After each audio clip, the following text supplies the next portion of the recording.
there is no reason for your job, for you to live and breathe your job. Yes. There's no reason. Like, you are sacrificing something too big at that point. Like, Yeah. Your 20s really are for living. I just know it's not fulfilling. Yeah. That's when you get to burn out. I've burnt out myself. I've seen people burn out, and it's like, it's never ever worth it.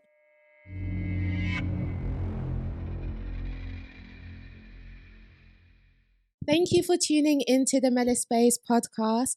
I am so excited today. I have such a special guest that I greatly admire. She goes by the name of Kirstie Anne, and I'm so excited to have you on the show because I know how much value you have and how much value that you're going to bring to this show today. So I'm so excited.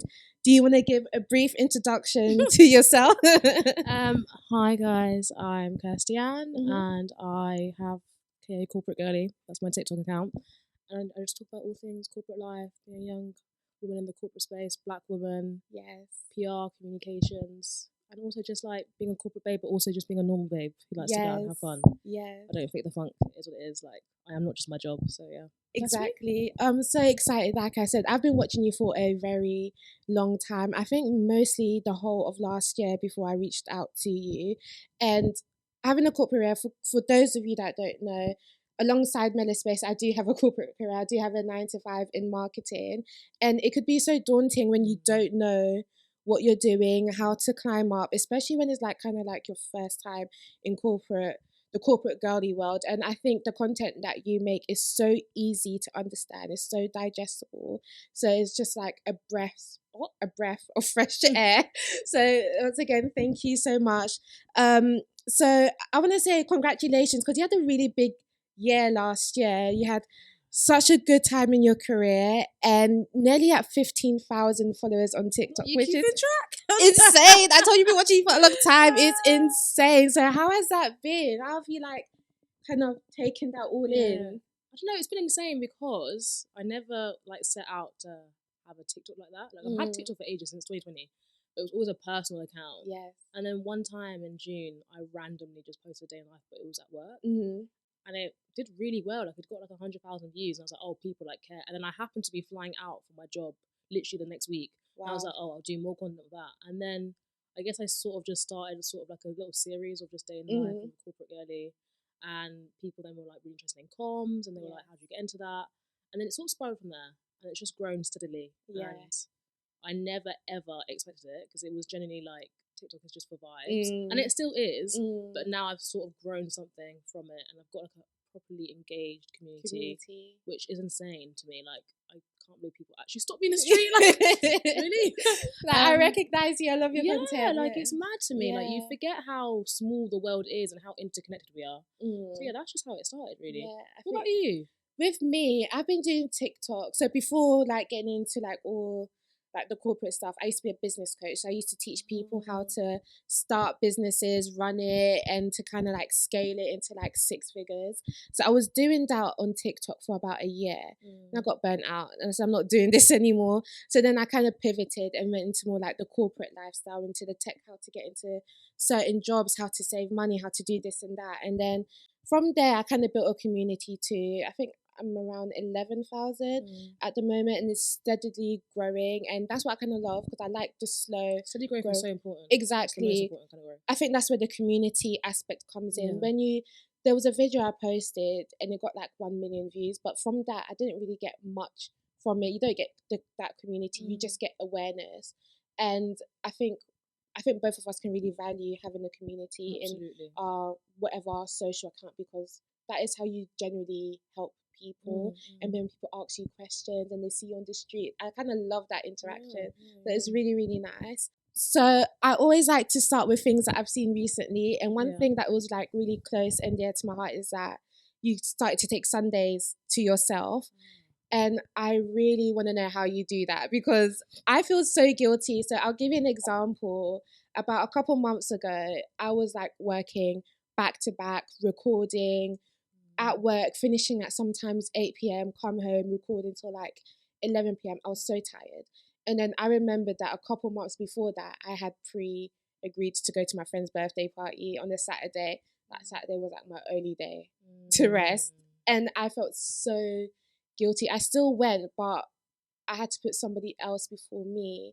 And the next day when I had to perform, because I had like a speaking gig, I knew I wasn't myself. I was just so tired. Yeah. So how do you have that Sunday where you could just be like, do you know what? This is for me, and I'm not gonna like. Well, I don't know if you feel guilty or not about it, but just be like, I don't care. This is like the time that I have for myself, and not feel some sort of way about it. Do you know what it is? It's like we're grown women. Like, obviously, I don't know about you. I'm 25, and I work 9 to 5 on paper. I work way longer than that, Monday to Friday, and then might go out on a Friday evening if I'm lucky. Yeah. And then Saturday's like my day to sort of like R&R and go out and about and go into Central, do whatever. And I was like, I actually don't have a single day to myself, and I love my friends down. Like, I love them down. But I also love my mental health and my sanity. And like when you've got like a corporate job and it's demanding, like you know like how it gets. I just had to put my foot down and say like Sundays, like the day of the Lord, I'm actually resting. Yeah. Like even God rested. Yeah, why can't literally, you? even God rested. Like, so why am I doing up and down London like every single week? Like, it's not normal. I think also like it's very normalized London culture that you should always be busy. And I felt that pressure for the first 2 years of living here. Wow. And then I was just like, nah, because if I was back home in like the suburbs, I'd actually be chilling. Yeah. There's no need to be up and down. And my friends get it. Like, they're like, Sundays, KA probably ain't going to be about. And like, if you do ask me and I'm feeling it, like, I will happily like come out. But all I'm saying is I don't actively set plans on a Sunday. Like, I want that day to be for me. I want to be able to wake up, go to the gym, meal prep for the week, do a food shop, just like feel rested and recovered for Mondays. Because the amount of weeks I've started on Monday just feeling like, it's tough, and it's this is every why, day. literally, and this is why I'm so vehemently against Sunday events. Because let's pack it up. Why is every black event on a Sunday? On a Sunday, oh my gosh! Like, what is going on there? I don't understand. I don't know. That. Like, my girl sent me one the other day, and I said, "Sis," I said, "I love you." I said, "But not on a Sunday." Nah. I'm at that actually age like now. I'm 25. I've actually retired the Sunday events. I'm not doing them anymore. Yeah, I don't remember the last time I actually went to a rave, unless it's like my friend's birthday. But actually going out for a rave on a Sunday is a bit crazy. I'm 27 now, and I can't even fathom even getting myself ready to leave to go to. Do you know what I mean? No. Like, I'll be honest. I did it on Halloween. I went out on a Sunday. Yeah. I left the club at 9:45. I said, you know what? I've been here since 4. I'm actually going yard. It's enough. It's time. I showed my face, but thank you, but no thank you. And I was like, I'm not doing that again. Yes. It's just not worth it. It's never worth it for me anyways. It's not, because then you go into the office on Monday just feeling, and it kind of sets the tone for the whole week. Like, I'm just like I'm decalibrated for the entire week. So I just know it's not good for me. It's not. So I like I said, I completely appreciate that. That is something that I know I definitely need to work on. And I think it still comes from a point where I'm a people pleaser too. Oh, me too. And sometimes you do have to put your mental health first, and not even just mental health, just put yourself first. Like, literally, if you're tired throughout the week and you have that one day, and if your friends love you, they would. I'm sure they would understand. So, and if they don't, like, you have to understand, like, people will maybe take things personally, but you know, for the greater good, this is what you had to do. Exactly. And like, I'm such a people pleaser as well. I really hate letting people down. People being annoyed at me, like, it really does actually like, bother me, makes me anxious. But like this year, I've just had to like. I've just got to like roll with the punches. Yeah. Because it's really just you in this life, and you need to be your priority. I feel like I spent so much of my time putting other people first. Yeah. You just got to be selfish. Yeah. Like, it's fine. You do. I completely resonate with that, and I'm gonna start. Yeah. I'm literally going to start. I need to just book out my Sundays and not plan anything there. So thank you for sharing that. Watching your videos on the topic of like putting yourself first and having that resting day on Sunday, watching your videos, it's also very apparent that you work extremely hard and you also have a good work-life balance. So one of my biggest fears, and I know there's a lot of Black women out there too, is how do you not make work your identity? So somebody like me, I know I work extremely hard. I think I class myself as a workaholic. After my 9 to 5, I'll go home and I'll do more work. And I'm really scared of somebody asking me one day, like, who are you? And I'll just be like, I don't know, because all I do is work. I don't have hobbies. Well, I'm starting now to get a little bit of hobby. I joined a netball club the other day. So when I told my sisters, they're like, oh, you loser. I'm like, what? What do you mean? It's a netball club. Exactly. But how do you not kind of lose your identity in your work? Because like, you do work really hard, and your work can be very demanding and challenging. So what do you do to kind of separate yourself and like Kirstie Anne and then work? Yeah. This is not a very helpful answer. No, it's fine. I'm going to keep it real.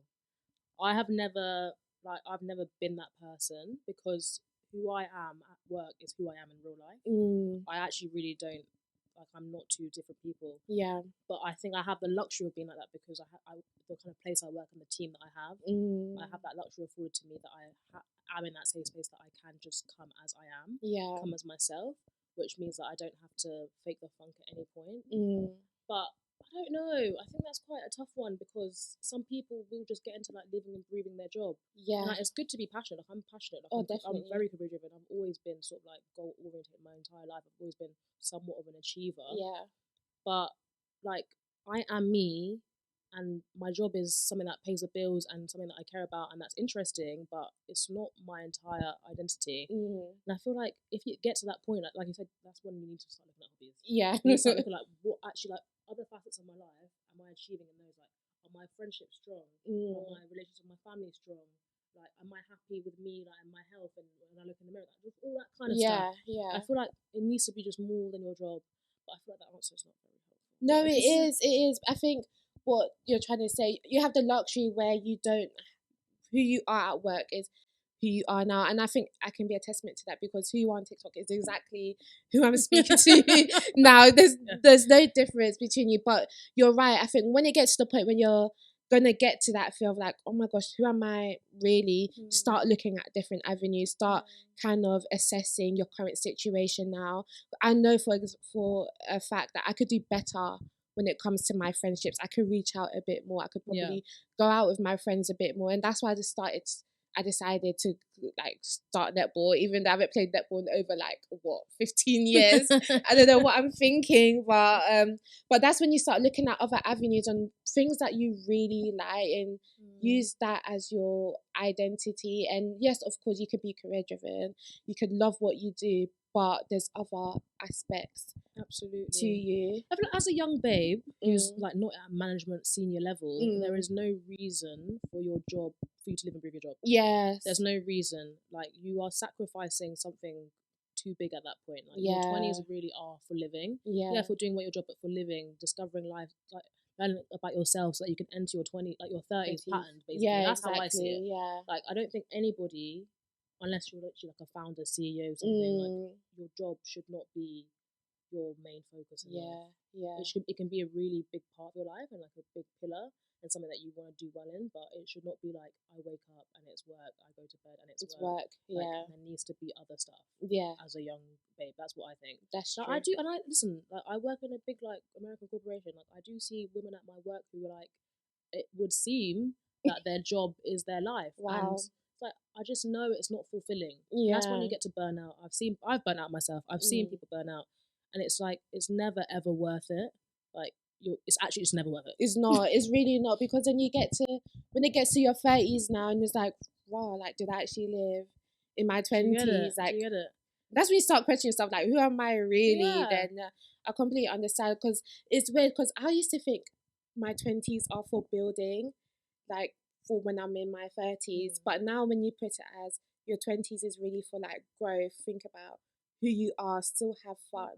So it's kind of having that mind shift. I think it's a bit of both, growing and building. Like, setting yourself up for your 30s, but like, you're still growing. I think we forget that we have still like baby girl. We're actually baby girls, and like the average lifespan is getting higher and higher. We're likely going to be here to our like 90s, 100s if we're lucky. Wow, like, we're babies, like we're 20s. We're like in Q1 of life. Wow, there's so much life to be lived. Like, we're actually very much at the beginning of the journey. And I think with social media and just like media, like, you just think, oh my god, like, I had it all patterned. I'm 20, like, I'm in my 20s. I need to have this, that. I need to have this much money in the bank. Like, but we're really at the beginning of the journey. It's true. We've done nothing yet. Give ourselves grace. Give yourself grace. That's my biggest thing. Yeah, and grace. That's one thing that I'm slowly learning, and I am giving myself more grace. And then there's a lot more other women that need to give yourself more grace, because what you see on social media, it's not it.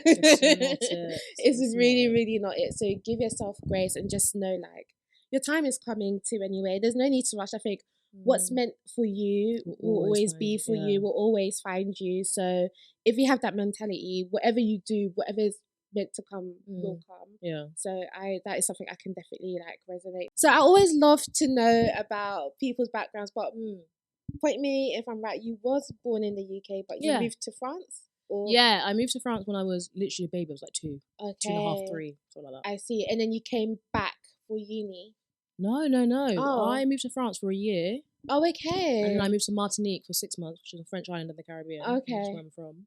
And then I moved back to the UK. So I moved back to the UK for primary school. So I was 4. So yeah, I was young. This was long time ago. I thought you moved back for uni. No. Oh, nice. So you did go, well, I know you went to uni, right? How was your experience there, and just like the transition, getting into it? And I mean, that was a long time ago for me. Yeah. So uni, like getting into uni was 8 years ago for me, which is so scary to think Yeah. about. So obviously I went so to quick. no, like it's actually scary because I can remember it. Like it feels like it was, I can it was vividly yesterday, remember my but uni. also feels so long ago. Yeah. At the same time. So I went to uni in 2016. I went to University of Leeds, which was like my first choice. Got in, got the grade, like did my thing. I was so happy. I visited it, like prior to applying, and I was like, yes, this is where I want to go. And I also visited University of Birmingham. I was like, ugh. Yeah. So I went to Leeds, got there, and I don't know what it was, but as soon as I touched down and I got into my comm, my spirit was off. I just knew. Really? Yeah, I just didn't feel home. And I was like, but I thought maybe that's just what uni's like. It's my first time like living away from home. Exactly. And then like I was like a few days in, and I was like, still hadn't really made any friends. And this was like when Snapchat was really big. Okay. And I could see all of my friends like having so much fun at Freshers Week. And your other friends that went to different unis, yeah, having so much fun at their Freshers Week, like snapping loads. And I remember at the time, like I actively remember feeling so self-conscious because I was like, I'm not really having that much fun. I'm not really enjoying myself. And I was like, and everyone else seems to be. And I really tried, but it just wasn't for me. And then to make matters worse, literally my Freshers Week, my mum was diagnosed with cancer. Oh my god! And I got that call, and I was like, so that threw me in the loop.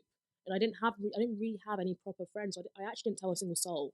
Oh my gosh, Kirstie, how did you even process all of this? When I genuinely think back, that's actually such a blur. I think I really buried it and I just pushed it to the back of my mind. I don't think I coped well at all because I genuinely can't really remember much about the whole cancer thing back then. But anyways, I didn't tell anyone, and I'm so loose-lipped. Not like I don't tell people's business. Yeah, but I mean, course, like I'm an open book. I will tell like people me. like I literally like I'm very friendly. I'd say. Yeah. But I did not tell a single person at uni, which I think is a testament to like the time I was having. Yes. And yeah, Leeds obviously very far up north, no diversity, and it was a culture shock for me. And listen, I'm not even from London. I'm from Milton Keynes. Like it's not exactly the peak of diversity, but it's still somewhat. There's a little something. Diversity, yeah. All my friends, my friendship group was always diverse. And getting to Leeds, I was like, oh my god, like there's literally like no black people. Wow. And I really struggled. So I went home for Christmas in December, and I was so much happier. Yes. But then I was like, shit, like I've got to go back in the new year. I had midterms as well because the University of Leeds, they do exams in the January, even if you're first year. Oh, wow. And I remember my boyfriend at the time, he came over and he was revising his exams at a different uni. And I literally did not revise one bit. And I was like, I knew then, yeah, this probably ain't going to work out. Yeah. I literally did not revise. But you're not revising it either. I still went back to uni, did the 3-hour trip back up north, absolute trek. And I remember actively saying to myself, you need to get your shit together and like make this work. Yeah.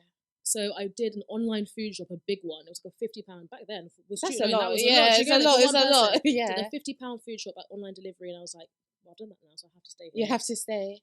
That evening, I got the delivery and I said, no. I said, no. You left? I said, no, I need to drop out. Oh my gosh. And that evening, I just decided, I was like, I'm not. Because I just thought about it. This was my first big adult decision. I said, do I want to spend the next 3 years of my life being miserable and keeping up appearances just for the sake of it? Just for the sake of saying I was able to do it. But like not being happy, not enjoying like the people I'm around, like not feeling like I've found my people. Yeah. Like, which in turn meant that I wasn't very motivated for my cause and just not being happy. Exactly. And I was like, you know what? Like in the grand scheme of things, it's actually not worth it. I was like, I don't know whether my mum's going to live or die. Is she okay? Yeah, she's fine. Yeah, in remission now. And I was like, I actually need to make an executive decision, and I decided I'm going to drop out. And I remember being terrified. My parents are so chill, by the way. So supportive. They were supportive. So supportive, but I remember at the time thinking that they were going to be angry, which, like, looking back, I'm like, why on earth I ever thought that? I FaceTimed them, and I was like, I'm really sorry. I was like, but I can't do this. Like, I need to drop out. And they were literally immediately like, the first thing my dad said was, come home, just come home. And I literally came home the next day, packed all my stuff up, and then left. Wow. It literally took me one day to make that decision. I did all the paperwork. University were like, "Are you sure?" I said, "Yep." Yep. Did the paperwork. So I had to do it really quickly as well, so that my student loan didn't like. Oh roll yeah, over, exactly. You had to pay. Yeah.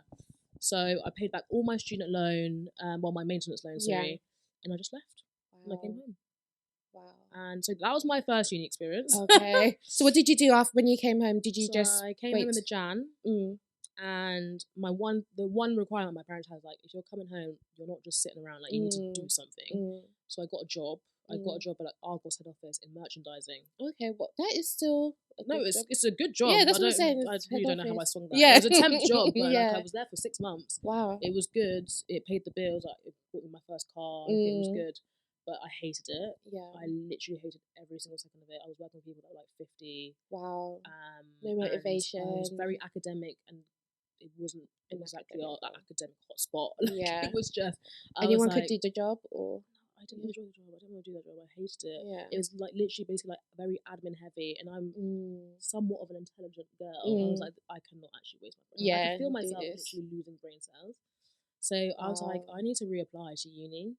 I also looked into internships. Whilst you was at before your second uni. No. So whilst I was at the job, so when I dropped out of uni, I was like, it's either uni again or apprenticeship. Oh, okay. So I did like apprenticeships, internships, degree apprenticeships.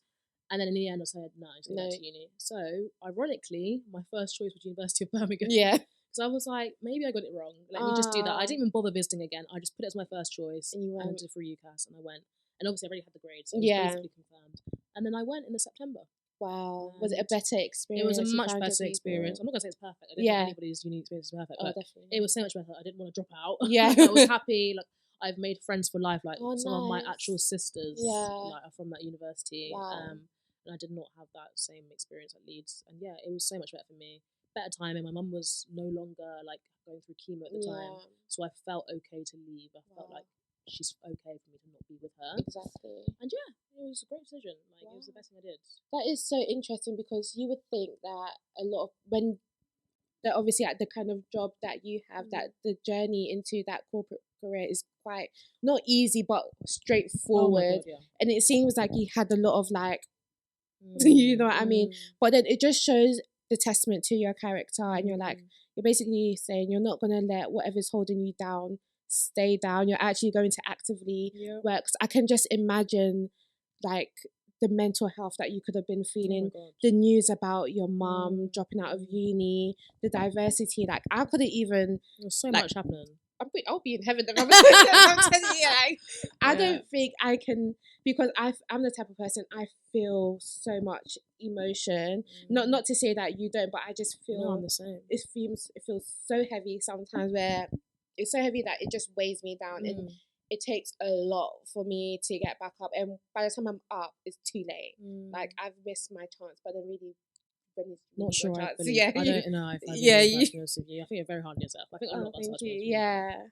I am. I know that I am very hard, but it just shows a testament to your character. Like I said, you seem like a very like a go getter. You're not gonna let. You sound like but it's true, because I'm just putting myself. If I was in your shoes, like I know myself. I would just be on the floor, like, it's crazy.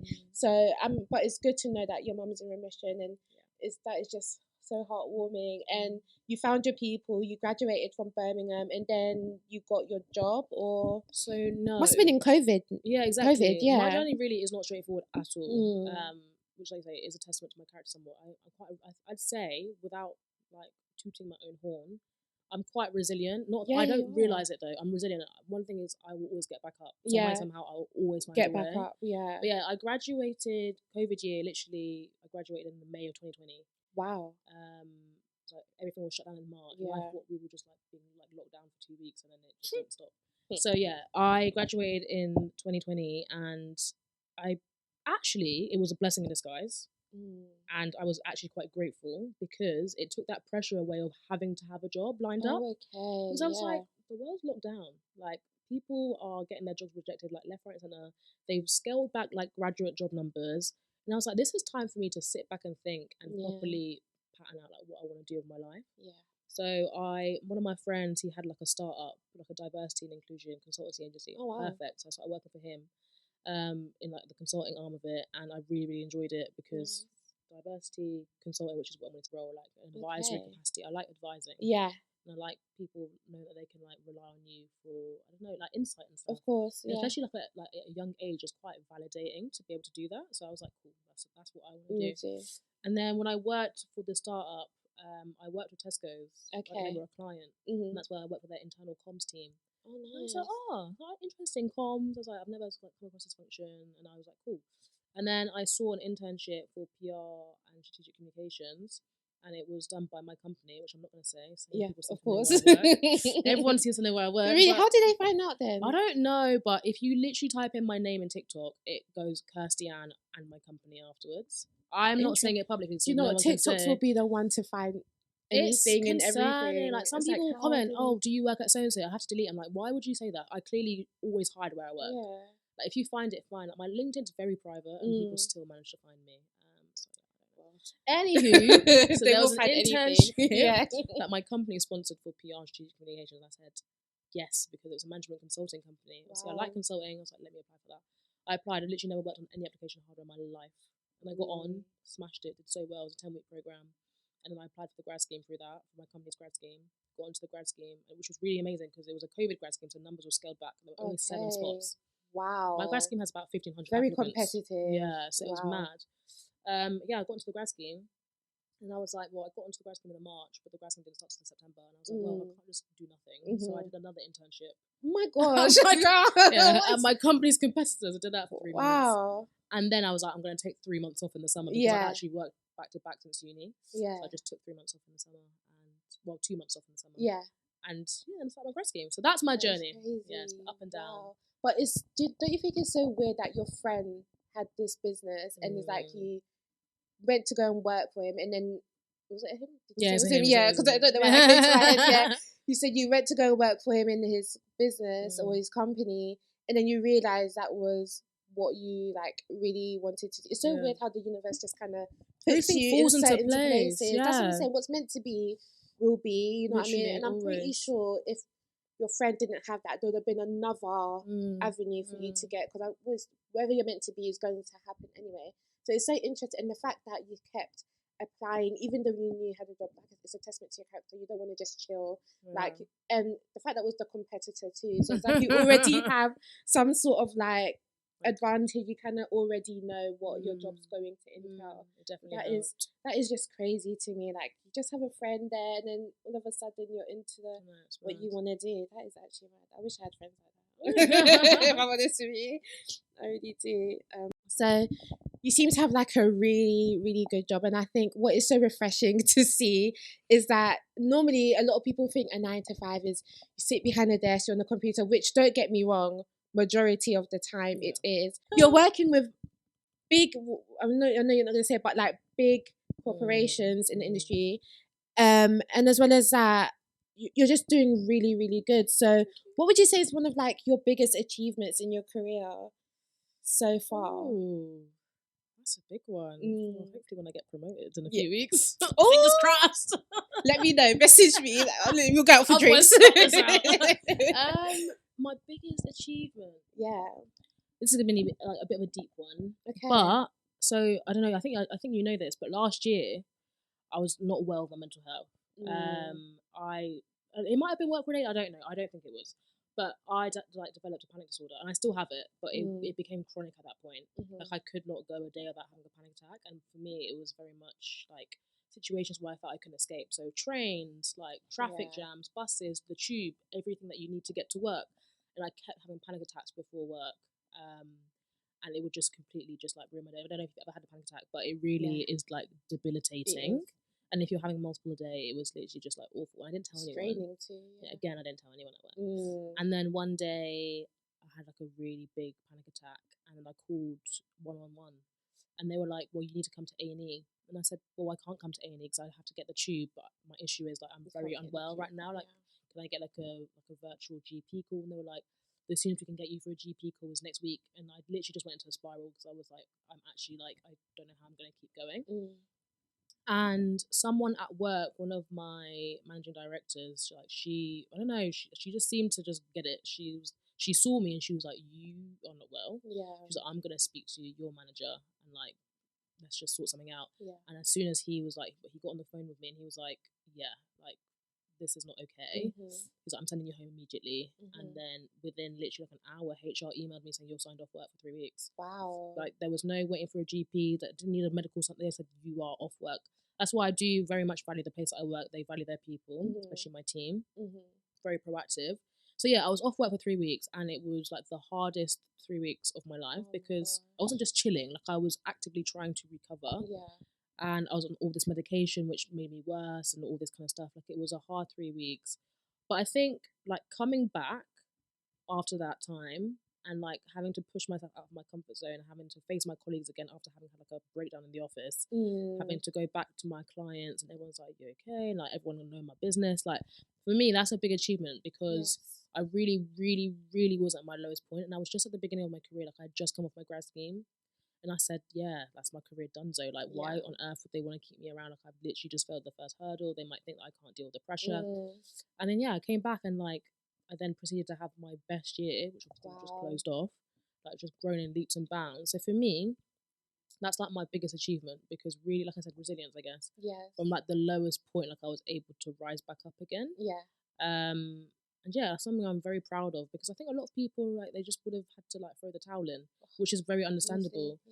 But yeah, I just had to keep going. I said, that is so heavy. That was actually the next topic I was going to bring up. But first of all, congratulations on going through that because I haven't had chronic panic attacks before. What I have had is just one episode. And this was years ago, I think, but I didn't realise it was a panic attack. And it was quite similar. I was on the underground. And all of a sudden, and I take undergrounds all the time, all my life. Yeah. I don't know what happened on that day. It was extremely packed on the train as per, because it was in the morning. Everybody is going to work. And this overwhelming feeling of like, I just wanted to cry. I just needed to get out. And I just felt heat, just like a flush of massive heat. And I started crying and I walked out and I was on the platform and I was just like, I can't be here. And I believe it was King's Cross station. And if you know King's Cross, that station is so manic. And when I was already going through that, I was just like, I just need to get out of this thing. I couldn't find the exit. Like, there's so many exits. I'm seeing Eurostar, I'm seeing Metro. I'm like, just get me the fuck out of here. That's what I want to do. And I literally started crying, and then the people just had to come and be like, are you okay? And I did not even know what I was going through because I get on the train all the time, and I don't know if it was the train or what brought it up. To this day, I don't know, but that was my first and the only time, and how awful that is. Exactly, and I can't imagine experiencing that, the frequency that you was experiencing. And what I did want to bring up is I did a little bit of research anyway, and it actually shows, research shows that the adult Black community is 20% more likely to experience serious mental health and problems, such as major depressive disorder and anxiety disorder. But for young adults ages between 18 and 25, they experience higher rates of mental health problems and lower rates of mental health service. And one thing that I did wanted to bring up is, which you already did, is how did your workplace like kind of help you? And they seemed like they were very proactive and they wanted to help you in any way possible, because a lot of people would have been like, we need a doctor now. You know what I mean? Like, what's going on? And you was new to your job and you're a young Black female. And like you said, how did that kind of like make you feel coming back to work? Did you kind of feel like maybe they're not going to see you as like somebody that's as strong? Because for example, Black women already have this narrative that you have to be independent, you have to be strong, you basically have to have your shit together all the time. So how did that kind of make you feel in terms of the work that in the workspace? Yeah, I mean, firstly, like, having that level of support was like insane, and I didn't expect it. Like, I was genuinely really shocked. Yeah. So that was really, really good. And like, I literally had a personal HR advisor who would call me twice a day to check in on me, which, thank God, is just coincidence. She was a Black woman. Wow. And she was new to the company, but she just happened to be a Black woman, and we got on like this. And she's a big like reason to my recovery, and like she was really, really great. So yeah, that was good. Obviously, like you said, like I did struggle coming back because I was like, now I need to be on my Zoom because I've just been so weak, and like they're gonna think that like I was a waste of a hire, and that I can't cope with pressure, and I can't cope with clients, and I can't cope with a heavy workload. So I definitely did feel that pressure, but it wasn't from outsiders. It was just from me. you, yeah. Like I've always been a high achiever. Like whenever I fail, I'm like, well, now I need to go 10 times harder to disprove that failure. But yeah, like my workplace were always so supportive. I never ever had any doubts that they didn't care about. They allowed me to come back in a phased approach. Like they were like, if you can't come in early because of packed trains, you come in later. You come in when you need to come in, and that you come home later. Like it's fine. Like we don't care if you're not at your desk at 9 a.m. We just want you to be okay. And yeah, it was really it was just such a great culture, and that's another reason why I feel like I'm doing PR for my company. But you should. They sound amazing. Like no, genuinely are a fantastic company, and I recognise that it's very rare, and it's like an anomaly to have found such a good company for my first company, especially for it being such a big management consulting firm. Yes. Yeah, I'm very, very fortunate, and they seem like they really take care of their people. They really do, and I think you definitely need that because a lot of the time, people see the salary. You got the salary, but how are they investing in you? Yeah. When it comes to times like that, are they just basically leaving you to fend for yourself, come back? Or do you have that person that's calling you twice a day? Are they letting you come in when you feel like you most can? So it's very good to have that. I think one question I wanted to ask is, how did you realise it was anxiety or panic disorders? How did you realise it was that? So generally, firstly, that's the first time I ever had them. Was when they started that summer. I'd never ever had a panic attack before a day in my life, and I realised it was a panic attack purely because I actually felt panicked. Okay. And I was like, I've never had this feeling before in my life. Like my heart rate is literally spiking. It's like I'm sweating, I'm feeling faint, and I feel like the walls are closing on me. So I just started Googling, and then very quickly I learned it's like, oh, that's what a panic attack is. Yeah. I've always had anxiety, that's fine, but panic attack is very a surge. It's a physical thing. It's a physical thing, and you feel sorry, trigger warning. You feel like you're dying. Yeah, you do. You feel like the walls are just yeah. And I actually, ironically, I had a panic attack on Wednesday, which was my first time since August. But it's because the train was so packed again, and the train was stuck on the tracks, and I was like, train's packed, it's stuck on the tracks. I don't know when we're moving again, so I'm going to be stuck here for goodness how long. Did you? Sorry, side note. Did you hear about the train that got stuck? The Elizabeth line. I think God would have that to take me because what? When I even reading, seeing the tweets, I felt physically unwell. Oh my! And that's exactly what I was thinking on Wednesday. I was like, that's going to be me. I was literally, when I was having the panic attack, I was looking for the emergency button, but it was so packed I couldn't fucking see it. Yeah. So yeah, no, the Elizabeth line, I had to get it to come here, and I was literally, I was like, please don't stop here, because it's so the Elizabeth line's so underground. Yeah, it's actually I don't know how you would even get out. Exactly. No. So, girl. No. Yeah. But so you're not too sure as that what caused them. It's not work. Don't think it's work related. No, it definitely wasn't work related. My job's far more stressful now than it was back then when I was a grad. I literally do not know. I think it's something, maybe a chemical imbalance. But now that I have the fear, because I've had them, unfortunately, I think it's going to be something I have to deal with the rest of my life. Okay, but how are you coping with it now? Is it? Obviously, just try and take trains when it's not too busy. And if I am on a busy train, I have to rationalise and just remind myself you are not going to die because it's packed. But it is obviously still a very hard thing. Panic attacks, there's only so much you can trick your brain. Yeah. But yeah, I don't know. I've seen. I just try and take it in my stride, and it's just a process. It's a process. Yeah, like you said, it could be in a hope not. A long process, and I think every time it happens you adjust anyway.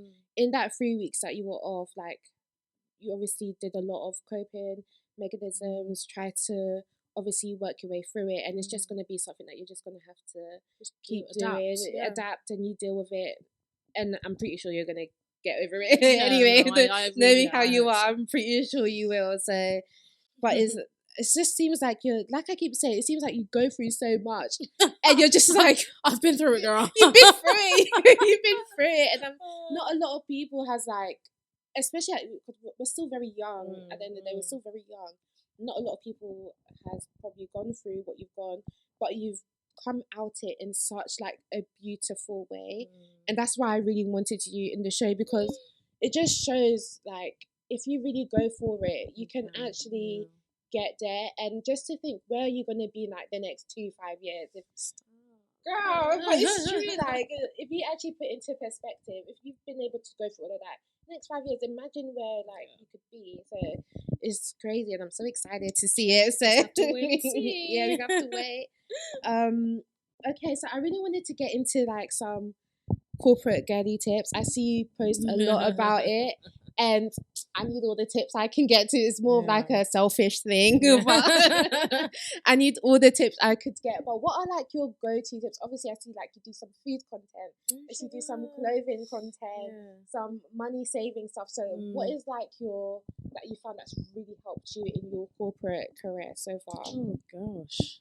On the fashion aspect, I think you need to build a bit of a capsule wardrobe. Like you need to have set pieces that you know you can go to. Like I've got these trousers in black and grey. They fit me to a T. I know exactly what top goes with them. Yeah. And I just know I can go in the mornings. You need to have like your set like long dresses, midi dresses. When you've got like a nice corporate like client event and you know you can just throw them on. I love a blazer. Everyone knows I love a blazer. I love an oversized blazer, but then a tailored blazer. You need both. And you need one in black, and you also need a cream one for summertime. You need all this. Packing a little mini bag for your bag with all the essentials. So my lashes, my eyelash spoolie, like I need my to lip do that. balm, my hand cream, like your sanitary towels, all that kind of stuff. Just like throw it in the bag, it's there. So that kind of stuff. Also, like I think corporate girly tip is you need to have like a routine outside of work. Like gym is really important, and as someone that lacks a lot of the time, but I feel so much better and I perform so much better at my job when I'm regularly like exercising and like I just have an outlet to let energy out, because you're sat at a desk all day. It really does actually help. Like even if it's just like getting out and having walks, like I love walking. I much prefer walking over. I'm gonna start walking with you. Yeah, we actually I need to walk. I just love, like, especially in London, there's so many like nice places. It's easier obviously in the summer and springtime, but like getting out and walking, like it's so good. But for like actual corporate girly tips, like organizational things, so I would say you need to have like a to-do list for your day. I do it on OneNote. I think it's better than having like a paper one. I do also have a paper notebook, but I don't rely on that.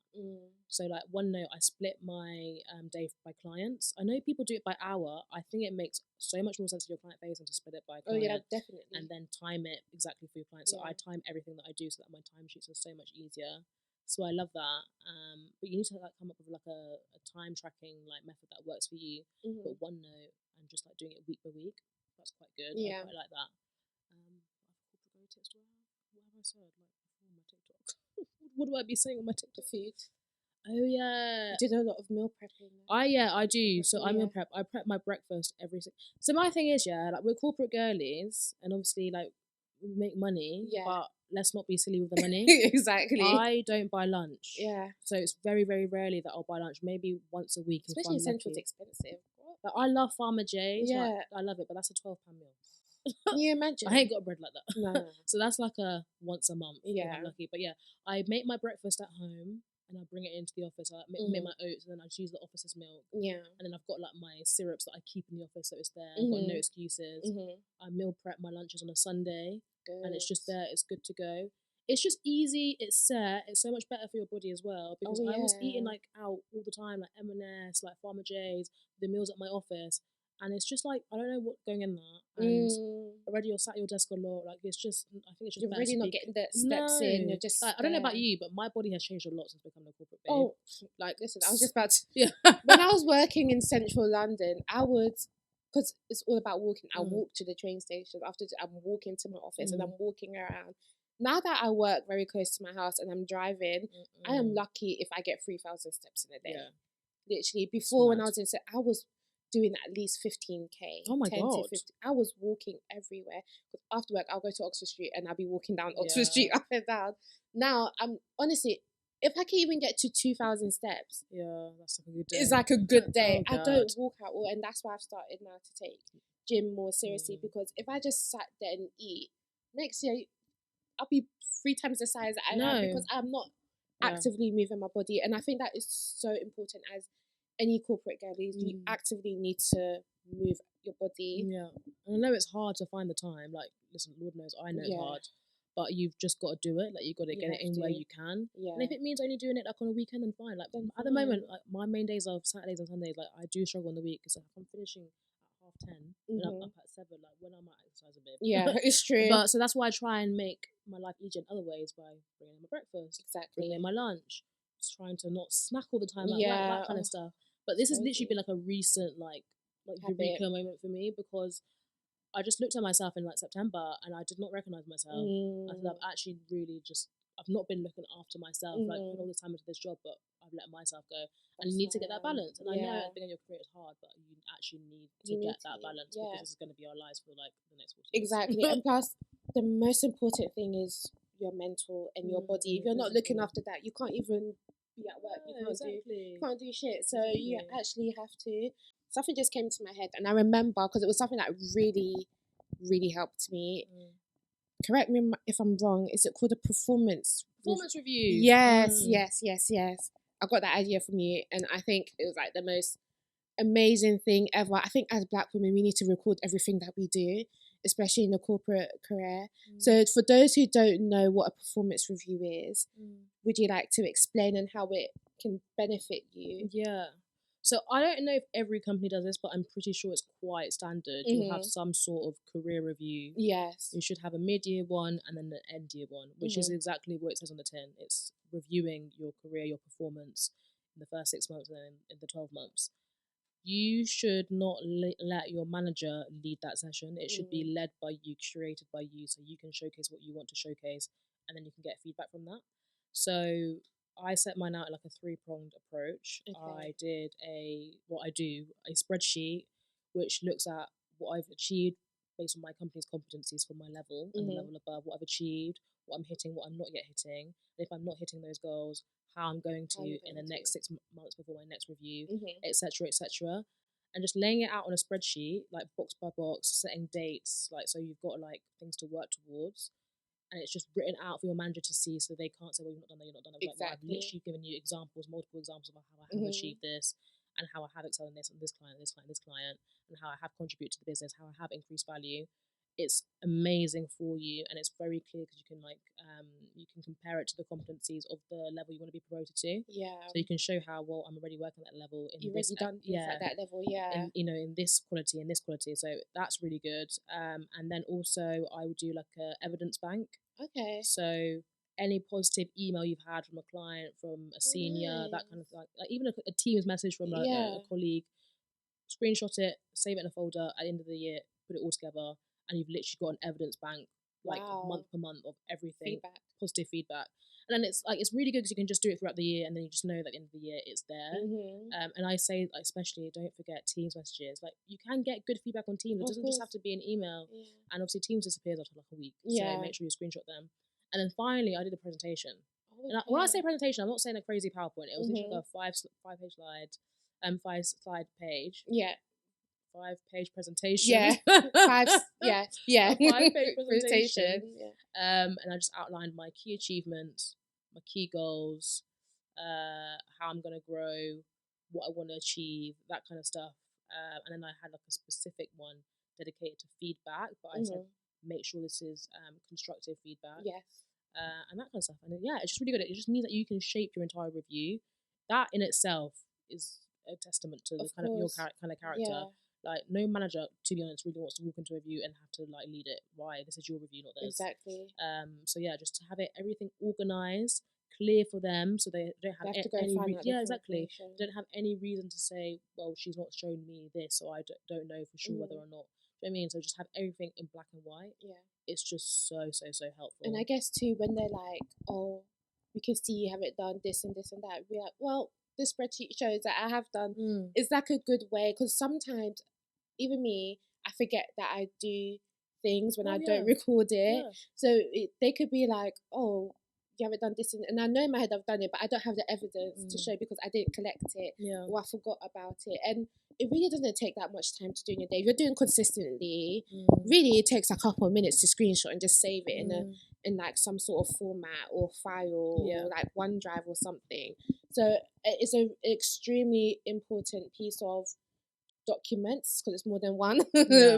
And I do think it will benefit you so much, because when I started doing it, it makes me realize too, like, I actually do a lot more than my job role entails. And in the future, if you did want to apply for other jobs, you can these are literally things you could put on your CV. Oh my god, it helps you so much for your next job. Yeah, like, so much. Literally, you can literally write whatever cover letter, I did this and that, and the most important thing is to show the impact that you have. If that's in like a quantitative way, we could say maybe it's a 20% whatever. just show that increase or that impact. And if it's in a document that you can easily just refer to and access all the time, just setting yourself up for a win. Yeah, absolutely. So why not do it? Like, it's definitely like not quick and easy to do, but it's so worth it. And once you do your first one, it's because your reviews are every 6 months, you can just keep building onto that, and it just makes your life so much easier. Exactly. So I would honestly highly recommend people approach their reviews in this way, and then don't just turn up with a bunch of loose papers and like, so this was my your mind just scatters. Yeah, no, because like your management want to see organisation from you. They want to see that proactivity from you. Like, that you're taking lead. You're taking it seriously. Like, you care about your progression at this company, and I'm demonstrating that through like this curated piece of work, which, to be fair, is extra hours on top of my actual job. Like, they like seeing that, and I'd really recommend, especially at the beginning of your career, like for your first performance review, to roll in with that. Like, they'd be so impressed. They said, "Hey, where'd you learn that from?" This template. Let me run it out to HR. Everybody has to do this now. Let me get an SOP or something. No, so yeah, if you do want that template, that's what I was literally about to say. She does have the template in the bio. I was literally about to say I use the template. It's really good. Yeah, it's really good. But I just have to adjust it for my company. Yeah, adjust it for my company. But the template is available. It's free, you know? Yeah, because I don't remember. Yeah, it's such a good template, guys. Definitely download it. Her TikTok handle will obviously be in the description below. But for those on the podcast that can't see a description, do you want to tell them what your TikTok handle is? It is at KAAYAAY. Yeah. Maybe just put it on the screen. Yeah, I will put it in the description. I'm sure. I have been thinking about changing my TikTok handle name because it's obviously the phonetics of my initials. KA, yeah. But it's a bit long in it. So I might change it. A lot of A's and Y's. So yeah, but it is a really good piece of template. So definitely download it, get your hands on it, and start recording everything that you're doing. All your achievements. Please. Especially, that's a really good tip. Screenshotting all the feedback that you're getting. Who doesn't like to know good things, like hear good Another things? one, not just the screenshotting, but when you have like your Outlook emails, create a file, like positive feedback. That's not just for your end of year report, but also just for you to look back on when you're having a down moment. So I've got a folder called "You Go Girl." Yeah, and every time I just go into it, I've got all this positive stuff. I'm like, you know what? I am actually competent. I am good at my job, and it is really good. Just like a bit of a morale boost when you're having a bit of a down day. So I'd highly recommend also making yourself a little folder. Amazing, love it. So we're on to our little Diliama. Hey Annabelle, I hope you're doing great. I've been tuning into your podcast. Congratulations on your launch. It's been a game changer for me to know I can come to the community for career advice and self-development.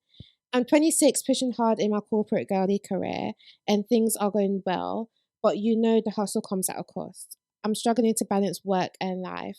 My job is very demanding. I come into the office at 8 a.m. and get a head start, and I'm always the last to leave.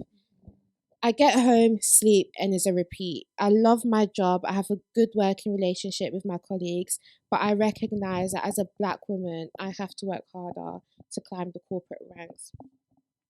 I often do not have much time for myself and my loved ones.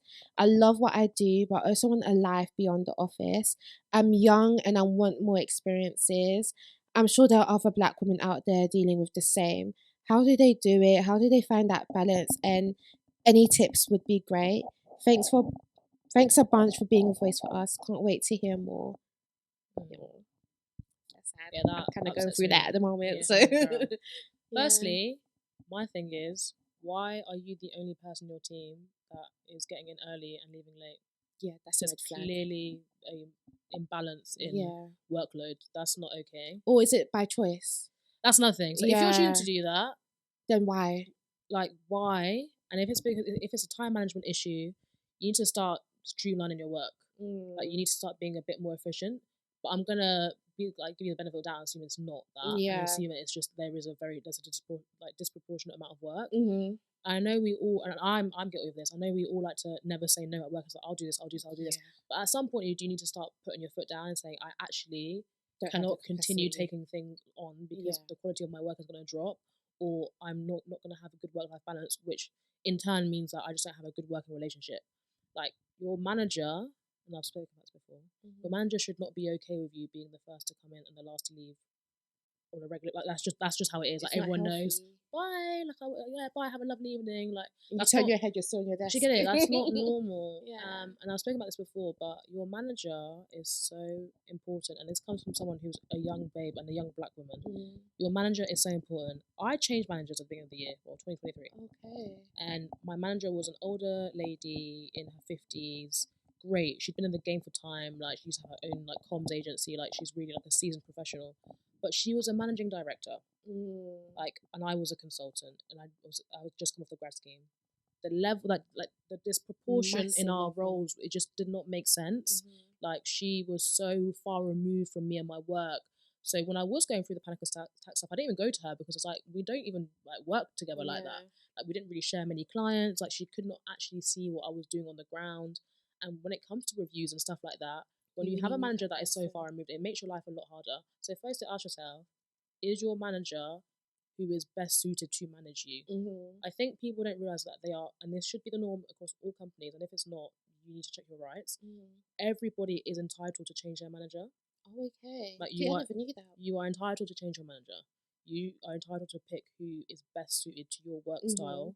And if they've got capacity and that they are at a managerial level, they should happily take you on. Yeah. So I changed managers. I changed from a managing director to a senior director, and those are they're 2 levels apart. Yeah.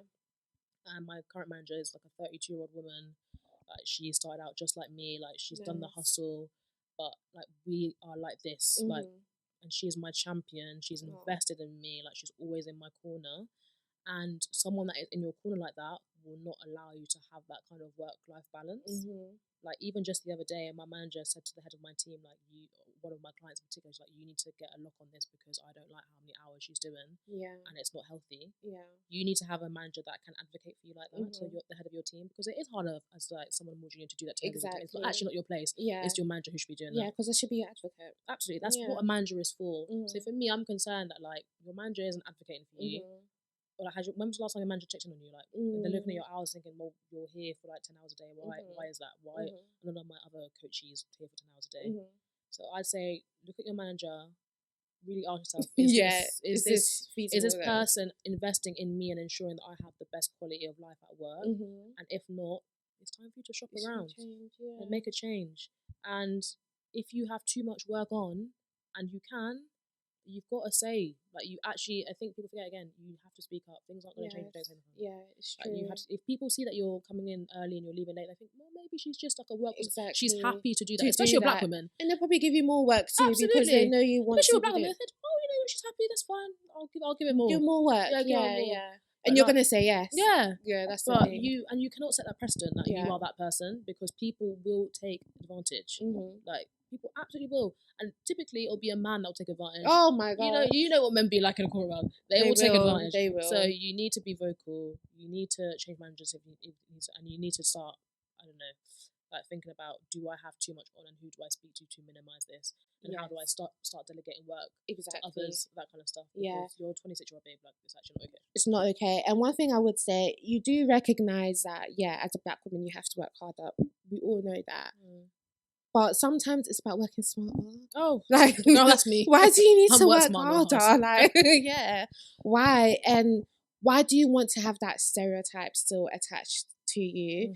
Like, I don't get me wrong. I understand being a black woman in a corporate. Of course, we need to work harder than our counterparts, but find a way to work smarter. Like, honestly, if you have automation, to me, is like the best thing. Like, it's the way that you can automate your workload. Automate it. Work smarter, and that's just remove that attachment away, because if they are seeing that you're working harder, that doesn't necessarily mean you're going to get a promotion. Oh, no, it just means that more workload will just keep, because they will feel you can manage it, and the workload they'll be giving you is like the little admin stuff that they don't want to do. They're not going to be giving you the big things. Exactly. You know what I mean? Exactly. So that's one thing. And if you do recognize too that you don't really have time for your family and your friends, red flag. It's a red flag, and you do maybe need to shop around a little bit, or you maybe need to look at yourself and be like, maybe I need to make the time. And because sometimes it's like what they say about their guides, if you really wanted to, you would. Like, that's just gonna have to be. It's so, I feel like I sound a bit too blunt, but it's true. If you really wanted to make time, you would. But I think you're letting the work get to you, and you're just not proactively trying to make time for your family or your loved ones. So you just need to kind of assess that and be really, really like hard on yourself and be like, yeah, this is not it. Move on. Literally, that's what I would say. It's like, right, like make the time, and if making the time means taking that away from work, let that be it, and it should be, because you're working too much. Exactly. And it's not normal. If you're in a good job, it shouldn't really be affecting it anyway, because Saturdays, Sundays, your weekends, if you don't work weekends, should be for you. Do it. And we're so young. Like, come on now. Like we said in the beginning, it should be your identity. Because then when you get older, you wouldn't have an identity, have an identity crisis. So I hope these tips have been helpful, because girl, I feel like it's a bit too blunt. I want better for you. We really do want better for you, because it's sad. I think she left her TikTok handle, so I'll reach out to her and be like, we do want better, girl. No, literally, because I want all black women to start winning in corporate. And not thinking, because I don't know if it was the same for you, probably it was, but I grew up with my mum telling me you have to work twice as hard to be seen as half as good. And that was ingrained in me as a child, but it's actually something that I'm not a fan of now. I don't necessarily agree. I don't know if it might still ring true, but I don't like having that mindset. Exactly. So I shouldn't have to do all that. You shouldn't have to. I shouldn't have to do all that. And I don't go out of my way to try and actively go above and beyond my white counterparts, my white colleagues, because we all got the same job.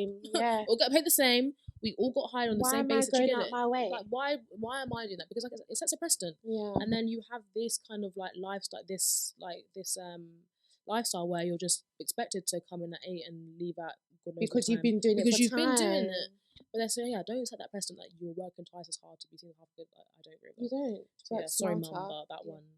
It's true. I think a lot of parents told us, and I understand because it was different times, and they definitely had to work way harder to get to wherever they were at that time. So I understand, and they kind of put that view onto their children, but really it doesn't have to be like that. It really don't. Like, girl, just work smart. Literally, we really do want the best for the black women. I feel like it's only recently too that black people are really speaking up in their corporate careers now. And it's amazing to see, and there's so many like content creators out there, but not a lot of them are all authentic about it and they're real about it. And I feel like we're just going to tell you how it is. Sometimes the problem is you, sometimes the problem is you, and if you're not the problem, then maybe you need to shop around for a different job. Yeah, exactly. That's so true. You know, sometimes you actually need to look inwards, and the problem is you, but not in a negative way. Not in a negative way, but because you have set yourself up where you're actually going to fail. You feel like you've got to do all this when you actually don't. You don't. I'm the first to say and put my hands up, like, yes, I work hard, but also like I'm not taking the piss. Like I'm not about to work mad hours all the time. If I do it when I need to do it, but I'm not setting a precedent that people know, well, I can message KA at 11 PM, she's going to reply. Like sometimes, but not. It's not like I'll go to her. Exactly. I do not want to be known as that person. I don't want that to be normalized. That should not be normalized. Like it's actually not okay. And I know we're all into the hustle culture, and I know even me, like my content, like some of the days I show, because it is actually my real life. But those are some of the days that I'm doing 12-hour days. It's not every day, but like hustle culture needs to actually. It does. Like I'm just so tired of seeing it. Like you are not a workhorse. And you shouldn't be banging these mad hours all the time. It's just not normal. One of the greatest things I've done is I've set my alarm, not my alarm. You know when you can snooze your emails? No, I don't know you can do that. Yeah, you can on your phone. Yeah, you can see. I have the Outlook app on my phone. Oh, no, I don't. Yeah, after 5 p.m, I used to be the one that will still be replying to emails 7 p.m, 8 p.m, 9. Now I put it on snooze. So it comes on at 9 and it starts and it goes off at 5. So I don't get no notifications after 5 p.m. And that has helped me so much because I don't see notifications. I'm not replying. And why should work still be taking time? They're already taking bare hours. At home and I'm there sitting replying to emails. Like, that's such a good little life hack, that. Yeah, it is a really good hack. Because I feel like people don't know that. Yeah. I didn't. If I can find that else. Yeah, literally put it on the snooze. I have the app and after 5 p.m, I ain't getting no notifications from Outlook. Yeah, that's so good. It works too because none of my personal emails are on Outlook anyway. Yeah. So I use Gmail for a lot of my things. So you ain't no one replying. I'm not getting no reply. And my workplace know this. So if you are getting in touch with me through mobile, it's an emergency because you know I'm not going to reply on email. And that, okay, fine, I understand. Yeah. One of that, no. Don't let work be your life. Honestly. Oh my gosh, we've come to the end. Wow. What a really good conversation. It's just been a nice, like, natural focus, and I feel like we touched on really important topics. Yes, we really did. I think there were some really deep conversations there, and a lot of I've never pronounced the word authenticity. Yeah. A lot of that. I think everything, like I said, the person that you are on TikTok is exactly the person that I'm sitting in front of now. You're so real. You're so authentic. I just can't believe everything you've gone through and how you are like sitting here all together. Like, because I would literally be, I don't know where I'd be, but yeah, like, you're just an amazing person. Yeah, you've made it. And like I said, you're just going to keep growing in 5 years, Tamer. No, but it's true. I can just literally see in like 2 years, 5 years, especially in the career that you have, it's just going to be so phenomenal. I don't know pronounce that word either. Phenomenal. Yeah, exactly. The type of person that you'll be. Thank you so much for coming onto the show. Thank you for having me. Like, literally, little backstory, guys. But you emailed me, like, it must have been November time. Yeah. I think I had just hit 10K. So when I got this email, I was thinking, oh, what's this? Yeah. And then, like, the email that you sent me was so amazing and personalized, and I could tell that you'd actually been watching my content and, like, you cared. And I love the whole concept of having this podcast with Black women in corporate and, like, their careers and, like, just, like, trials and tribulations and how we come out the other end. Yeah. And, like, so thank you so much for having me on. I really appreciate it. Like, I'm just so proud of what you created as well. Thank you. I just can't wait to see where it goes and how it grows. Thank you. And it will still be here in a couple of years. So. Yes, definitely. Who knows what it will be in a couple of years, but it'll definitely still be here. We're both growing. Exactly.